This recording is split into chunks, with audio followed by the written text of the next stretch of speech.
Hello everyone, welcome back to our channel Benchmark Studies. आज हम लेकर आए हैं फाइनेंशियल अवेयरनेस की सीरीज में लेक्चर नंबर 3। इसमें हम कवर करेंगे कुछ MCQs related to financial awareness. तो चलिए सीधा लेक्चर को स्टार्ट करते हैं। तो क्वेश्चन बोल रहा है हमारा, which among the following is the minimum amount that can be borrowed under LAF facility of RBI. LAF मतलब लिक्विड एडजस्टमेंट फैसिलिटी। तो देखो, लिक्विडिटी एडजस्टमेंट फैसिलिटी के अंदर दो ऑप्शंस होते हैं आपके पास। एक होता है आपका रेपो और एक होता है आपका रिवर्स रेपो। तो बैंक कितना मिनिमम अमाउंट जो है वो बोरो कर सकता है? तो मिनिमम अमाउंट जो बैंक बोरो कर सकता है वो है आपका 5 करोड़। ठीक है, कम से कम उसको 5 करोड़ बोरो करना ही पड़ेगा थ्रू आरबीआई। ठीक है, नेक्स्ट क्वेश्चन है हमारा, in banking domain DEAF stands for. तो देखो, डेफ किसको बोलते हैं? डेफ बोलते हैं हम अकाउंट्स को। जो अकाउंट्स आपके 10 साल तक इनऑपरेटिव कैटेगरी में रहते हैं, ठीक है, जिनको ऑपरेट नहीं कर रहे, इनऑपरेटिव बन चुके हैं जो अकाउंट 10 साल तक, फिर उनको बैंक क्या करता है, उसका पैसा जो होता है वो चला जाता है आरबीआई के पास और उन अकाउंट्स को किसमें मेंशन कर देता है? डेफ अकाउंट्स में मेंशन कर देता है। तो देखो, जैसे कस्टमर समझ लो आ गया, ठीक है, और वो अपने अकाउंट से पैसा लेना चाहे तो क्या करना पड़ता है? जो कस्टमर है उससे एक एप्लीकेशन फॉर्म भरवाना पड़ता है और वो फॉर्म जो है वो आरबीआई को सेंड करना पड़ता है। फिर आरबीआई इस अकाउंट का जो पैसा होता है वो वापस सेंड कर देती है बैंक को और बैंक फिर वो कस्टमर को दे देता है। तो यहाँ पे क्वेश्चन है कि डेफ की फुल फॉर्म क्या है? तो डेफ की फुल फॉर्म है आपकी depositor education and awareness fund.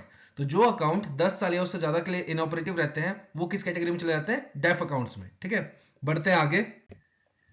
तो नेक्स्ट क्वेश्चन है हमारा, what is the minimum credit exposure required for agriculture sector under priority sector lending guidelines. ठीक है, तो देखो, जो पीएसएल कैटेगरीज होती है हमारी, प्रायोरिटी सेक्टर लैंडिंग, उसके तहत क्या होता है, जो हमारे बैंक्स हैं, ठीक है, जो हमारे बैंक्स कमर्शियल बैंक्स हैं और जो फॉरेन बैंक्स हैं जिनकी 20 प्लस ब्रांचेस हैं, जिनकी 20 प्लस ब्रांचेस हैं इंडिया में, जो फॉरेन बैंक्स हैं और सारे के सारे कमर्शियल बैंक्स, उनको अपना एएनबीसी एडजस्टेड नेट बैंक क्रेडिट का 40% जो है वो कहाँ इन्वेस्ट करना होता है? पीएसएल्स में, प्रायोरिटी सेक्टर लैंडिंग में। तो पीएसएल में से एक कैटेगरी कौन सी है? एग्रीकल्चर। तो एग्रीकल्चर में कितना परसेंट करना होता है, ये है क्वेश्चन। तो एग्रीकल्चर में कितना परसेंट करना होता है? 18%। ये है आपका राइट आंसर। फिर है आपका, what is the maximum amount that can be borrowed under MSF facility route. MSF क्या होता है? Marginal standing facility. ठीक है, तो इसमें भी बैंक क्या होता है? आरबीआई से पैसा उधार लेते हैं। तो मैक्सिमम अमाउंट कितना ले सकते हैं वो? 1% ऑफ एनडीटीएल, 2%, 5% या 10%? तो राइट आंसर है आपका 2% ऑफ एनडीटीएल। तो यहाँ पे जो एनडीटीएल इसका मतलब क्या है? Net demand and term liability. ठीक है, मतलब जो भी आपका डिपॉजिट्स होता है बैंक के पास, डिपॉजिट कौन कौन सा? आरडी का हो गया, एफडी का हो गया, या CASA account, current account, saving account. ये जो डिपॉजिट होता है सारा, इसको बोलते हैं एनडीटीएल। तो जितना डिपॉजिट होगा उसका 2% बैंक जो है वो मैक्सिमम लोन ले सकता है, किसके तहत? एमएसएफ के तहत। ठीक है, तो ये था हमारा क्वेश्चन। बढ़ते हैं नेक्स्ट और यह बात करते हैं, what is the loan amount in education sector for studying abroad that is included in PSL by Reserve Bank of India.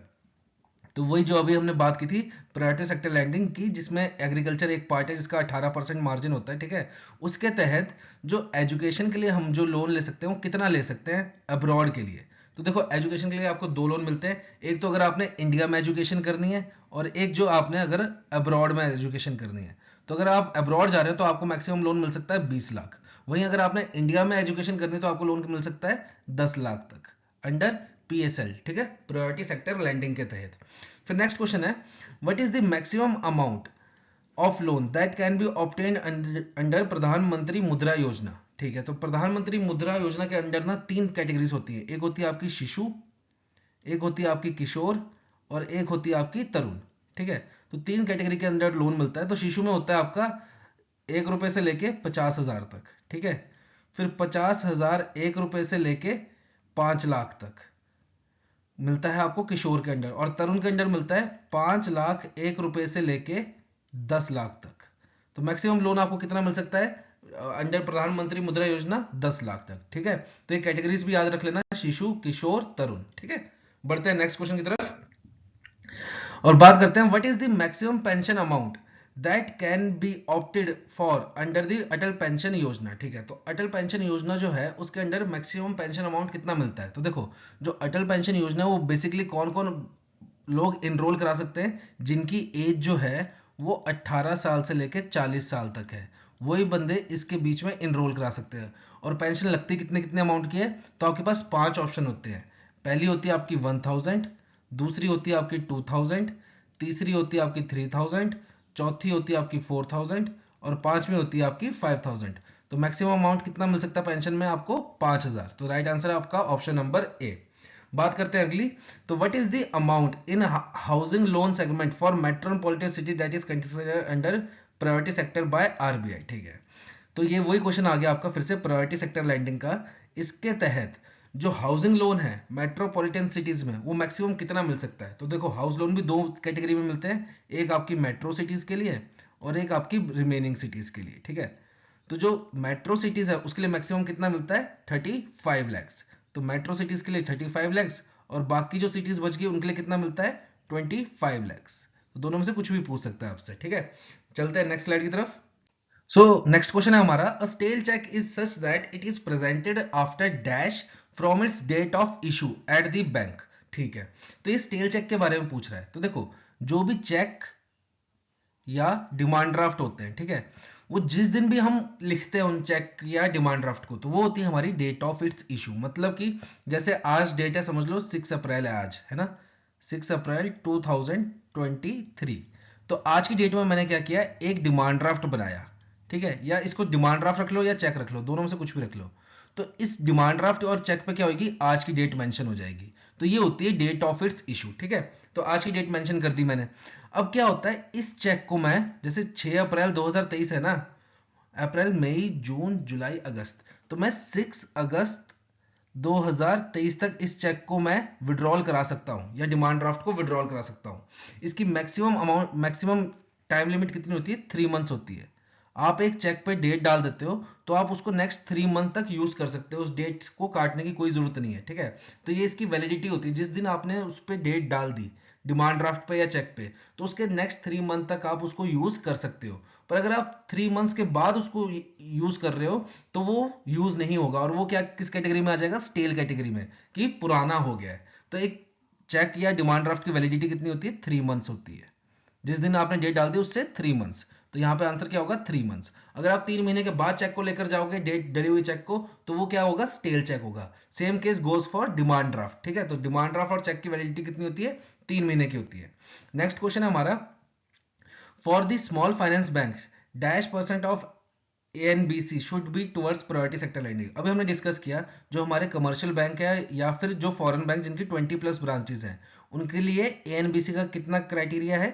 एएनबीसी का 40% उनको अपना एएनबीसी का कहाँ देना है? पीएसएल सेक्टर में। पर अगर मैं बात करूं स्मॉल फाइनेंस बैंक की या आरआरबीस की, तो इनके लिए क्राइटेरिया कितना है? 75%। इनको अपना 75% पीएसएल कैटेगरी में करना पड़ेगा इन्वेस्ट। ठीक है, तो यहाँ पर राइट आंसर क्या होगा? 75%, ऑप्शन नंबर ए। बढ़ते हैं आगे। नेक्स्ट क्वेश्चन हमारा, which among the following is issued in order to meet any future obligation for payment to a person? तो देखो इसमें क्या होता है, सपोज मैंने एक फर्नीचर मार्केट में गया, ठीक है, मेरे घर के पास थी फर्नीचर मार्केट, मैंने वहां से फर्नीचर ले लिया, एक बेड ले लिया, ठीक है, पर मेरी सैलरी आनी है 30 अप्रैल को। ठीक है, तो मैंने उसको क्या कहा कि देखो अभी मेरी सैलरी नहीं आई है, पर मेरे को गेस्ट आ रहे हैं मेरे घर पे, तो मेरे को बेड चाहिए चाहिए। ठीक है, तो आप मेरे को बेड दे दो, मैं बदले में आपको चेक काट के दे देता हूँ 1 मई का। मैं आपको चेक काट के दे देता हूँ 1 मई का। क्यों? क्योंकि देखो 30 तारीख को मेरी सैलरी आ जाएगी, तो 1 मई को आप चेक लगा लेना और आप पैसे ले लेना। तो इस केस में क्या हुआ, देखो मैंने फ्यूचर की डील कर ली चेक के थ्रू कि मैं फ्यूचर में आपको पेमेंट कर दूंगा। तो ऐसे चेक को क्या बोलते हैं जिसमें डेट आप फ्यूचर की डालते हो?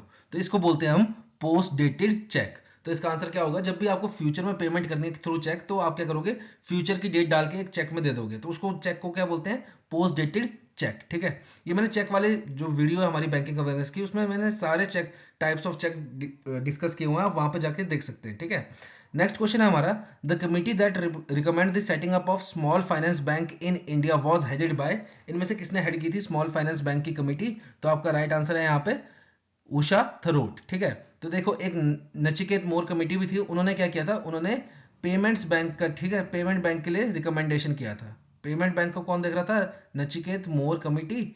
और स्मॉल फाइनेंस बैंक को कौन देख रही थी? उषा थरोट कमेटी। ठीक है, बढ़ते हैं नेक्स्ट स्लाइड की तरफ। Which among the following is paid to investor out of the profit of a company in a financial year?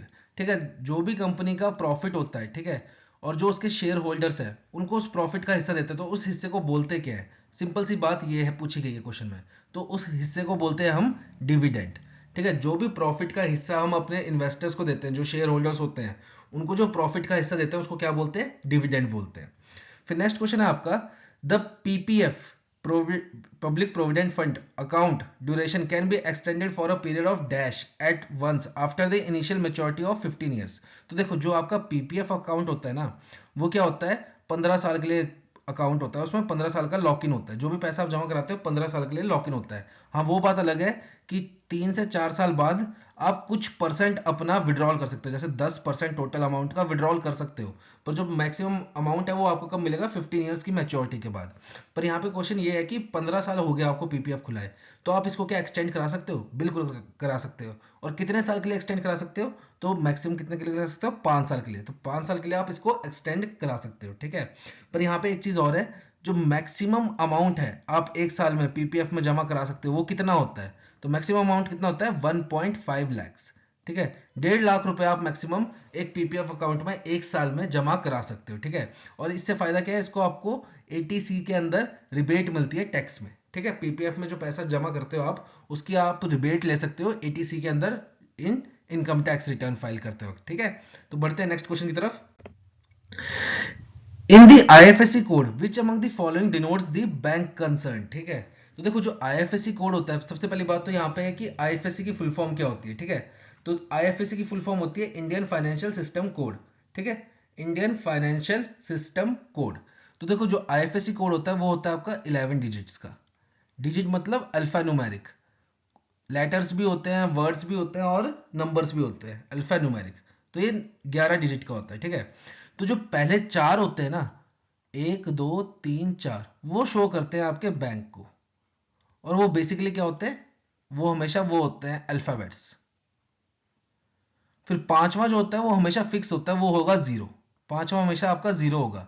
ये आपके फ्यूचर यूज के लिए, कि सपोज एक बैंक की ब्रांचेस काफी ज्यादा खुल गई फ्यूचर्स में, तो वो ये 0 यूटिलाइज कर लेंगे तब, ठीक है। और लास्ट के 6 जो होते हैं आपके, वो बेसिकली डिजिट्स होते हैं, पर कभी कभी क्या होता है, ये अल्फाबेट्स भी होते हैं, किसी किसी बैंक ने अल्फाबेट्स यूज किए हुए हैं, ठीक है। तो ये शो करते हैं आपकी ब्रांच को, कि ब्रांच कौन सी है, ठीक है। तो ये होता है आपका आईएफएससी। तो बढ़ते हैं लास्ट क्वेश्चन की तरफ। What is the maximum amount that can be transferred through NEFT mechanism in case of Indo-Nepal remittance scheme by walking customer? तो देखो जो नेफ्ट है ना, उसके थ्रू आप अब्रॉड पैसा नहीं भेज सकते। बस एक ही एक्सेप्शन है यहाँ पे, कि आप सिर्फ नेपाल पैसा भेज सकते हो, बाकी अब्रॉड पैसा नहीं भेज पाओगे आप नेफ्ट के थ्रू, ठीक है। सिर्फ एक नेपाल पैसा भेज सकते हो।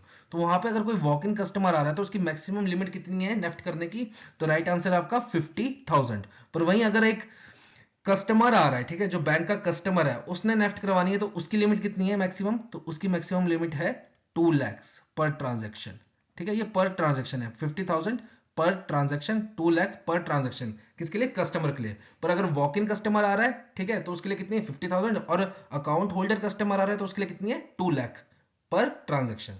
तो ये थे हमारे कुछ क्वेश्चन फाइनेंशियल अवेयरनेस के ऊपर। जल्द ही मिलेंगे आपको नेक्स्ट वीडियो के साथ। Till then have a nice day.